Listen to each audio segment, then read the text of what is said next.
చిన్ని అయితే పానీపూరి తినకుండానే ఇంటికి వెళ్తూ ఉంటే చందు నాది ఎడం కన్ను అదురుతుంది అంటే ఏదో ప్రమాదం జరగబోతుందని అని అంటుంది.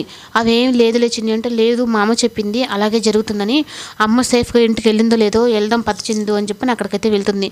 ఈ లోపల ఒక ఉషాని అయితే అక్కడ నాగవల్లి పంపించిన వాళ్ళైతే ఇంక చంపాలని చెప్పని తన్ని అక్కడ వెయిట్ చేస్తూ ఉంటారు. ఈ లోపల వాళ్ళతో ఫైట్ చేస్తూ ఉంటే ఇంకా చిన్ని అయితే ఒక రౌడీ అయితే చిన్నిని కావేరిని పడవడానికి వస్తే ఈ లోపల చిన్ని అయితే వెళ్ళి అడ్డం నిలబడి అమ్మ అని చెప్పని అరుస్తుంది. ఈ లోపల అయితే రాజు అయితే మాస్క్ కట్టుకొని చిన్నిని వచ్చి ఆ కత్తి చిన్ని రాజు పట్టేసుకొని వాళ్ళ నుంచి చిన్నిని అయితే కాపాడతాడు.